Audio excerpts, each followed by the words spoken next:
Here's something that sounds insane but is completely true. Nobody has ever been afraid of the dark. Not you, not your kids, not a single human who has ever lived. Think about the last time you were home alone, late at night. You kill the last light downstairs, and the staircase suddenly feels longer than it did an hour ago. You're a grown adult. You know nothing is there.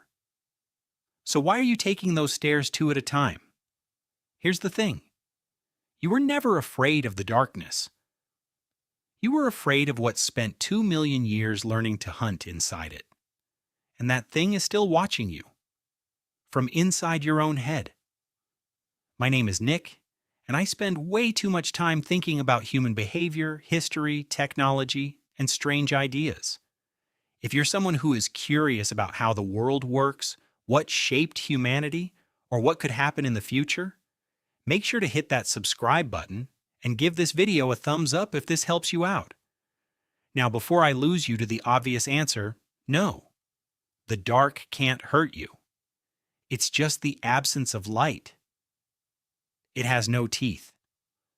So stay with me, because in about 90 seconds, I'm going to show you a 2 million-year-old skull with 2 holes punched in the top of it, and those 2 holes explain the exact feeling you get on a dark staircase. But first, one question. What are you actually afraid of when the lights go out? Because it isn't the dark. It's what the dark hides. Your brain treats a hidden unknown as a deadly one. And to understand why, we have to go back to a time when that instinct was the only thing keeping you alive. So let me tell you about that skull. In a cave system in South Africa called Swartkrans, researchers found the fossilized skull of an early human relative about 2 million years old. In the top were 2 clean puncture holes.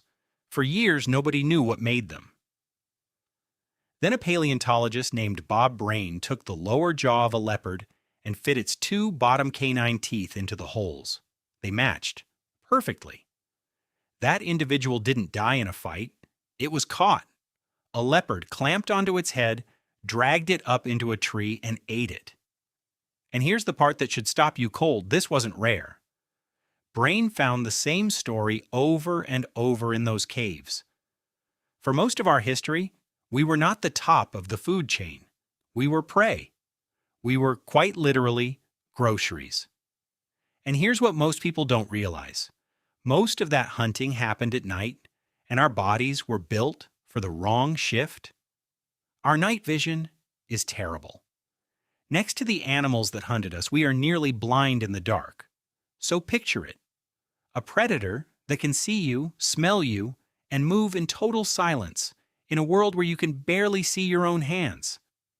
The dark wasn't scary as a superstition. The dark was, statistically, the time you were most likely to die. This is where it gets really interesting. Your brain didn't just learn to fear predators. It learned to fear the possibility of them. Scientists call it the smoke detector principle. Your kitchen alarm screams when you burn toast. Annoying, a false alarm. But you keep it because the one time there's a real fire, that beep saves your life. So when a creak downstairs floods you with adrenaline, your brain is not malfunctioning. It's working perfectly. The ancestors who assumed it's nothing and were wrong even once, they didn't leave descendants. The nervous, twitchy, overreacting ones did, which means you are descended from the paranoid. That jolt in your chest isn't a weakness. It's an inheritance. Now you might be thinking, okay, Nick, but I live in a city. There are no leopards in my hallway. And you're right. But here's the problem, and it's the twist nobody expects. Your instinct never got the memo.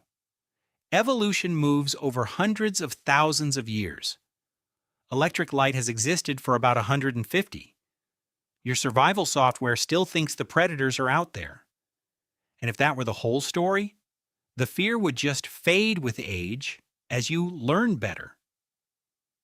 So why does fear of the dark peak in childhood? Why does it hit hardest in the kids The ones you'd think have the least reason to worry? Hold that question. The answer comes from 18 minutes of silence in the middle of Tanzania. Researchers tracked a modern hunter-gatherer group in Tanzania called the Hadza, recording when people slept across hundreds of hours. Out of more than 200 hours, there were only about 18 minutes when every single person was asleep at the same time. Someone was always awake. Someone was always watching the dark. They call it the Sentinel hypothesis, and it flips the whole thing. Your fear of the dark was never a flaw. It was a feature, one node in a living alarm system that kept the whole group breathing until sunrise. And that answers the question about kids. A child alone in the dark was the most vulnerable member of the group. So the instinct fires hardest exactly where the stakes were once highest. It's not immaturity, it's precision. Which reframes something we get completely backwards. We say humans conquered the dark. We didn't. We negotiated a truce with it.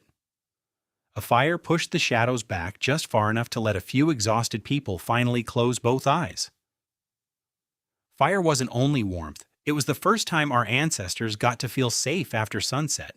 That's how deep this runs. Safety itself was something we had to invent. And here's the part I can't stop thinking about.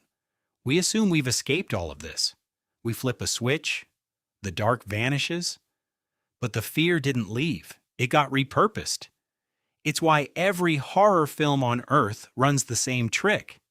Keep the monster just out of sight and let your 2 million-year-old brain invent something worse than any camera could show.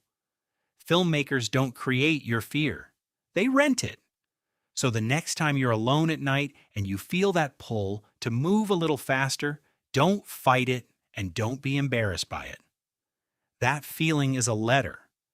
It was written by every ancestor who felt the exact same jolt, listened to it, survived the night, and lived long enough to pass it to you.